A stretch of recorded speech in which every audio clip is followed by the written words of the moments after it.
Hello, welcome back. ഇന്ന് ഞാൻ ചെയ്യാൻ പോകുന്നത് നല്ല ഈസി ആയിട്ട് ഉണ്ടാക്കാൻ പറ്റുന്ന നല്ല ടേസ്റ്റി ആയിട്ടുള്ളൊരു മത്തിക്കറിയാണ്.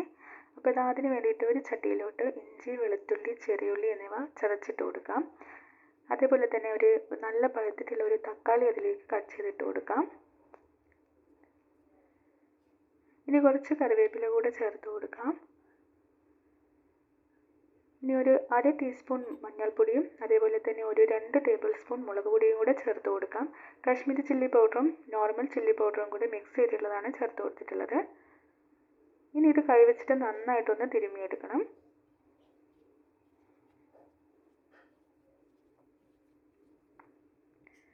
അപ്പോൾ ഇതുപോലെ നന്നായിട്ട് തിരുമ്മിയെടുത്തതിന് ശേഷം ഇതിലേക്ക് പുളി പിഴിഞ്ഞത് ചേർത്ത് കൊടുക്കാം. ഇത് വാളൻപുളിയാണ്. വാളൻപുളി ഒരു നെല്ലിക്ക വലുപ്പത്തിലുള്ള വാളൻപുളി ചൂടുവെള്ളത്തിലിട്ടിട്ട് നന്നായിട്ട് പിഴിഞ്ഞെടുത്തിട്ടുള്ളതാണ്.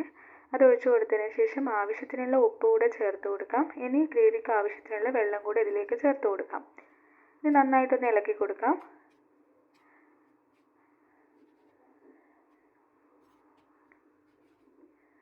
ഇനി ഇതിലേക്ക് മീൻ ചേർത്ത് കൊടുക്കാം. ഞാനിപ്പോൾ മത്തിയാണ് എടുത്തിട്ടുള്ളത്. അയല, മാന്തൽ ഇതുപോലെയുള്ള ചെറിയ ഏത് മീൻ വേണമെങ്കിലും ഈ ഒരു കറിക്ക് യൂസ് ചെയ്യാം.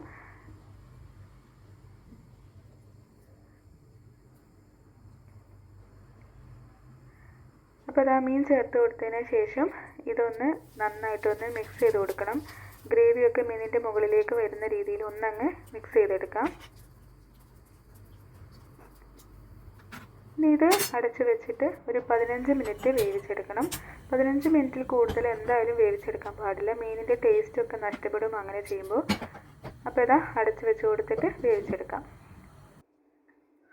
ഇടയ്ക്ക് 1-2 പ്രാവശ്യം ഇതൊന്ന് ഇളക്കി കൊടുക്കണം. ചട്ടി ചുറ്റിച്ചെടുക്കുന്നതാണ് നല്ലത്. പക്ഷേ എനിക്ക് അങ്ങനെ അത്ര ചുറ്റിച്ചെടുക്കാനുള്ള ഒരു സൗകര്യം ഇപ്പോൾ ഇല്ല. അതുകൊണ്ട് തന്നെ ഞാൻ ഇത് സ്പൂൺ വെച്ചിട്ട് ഇളക്കി കൊടുക്കുകയാണ് ചെയ്യുന്നത്.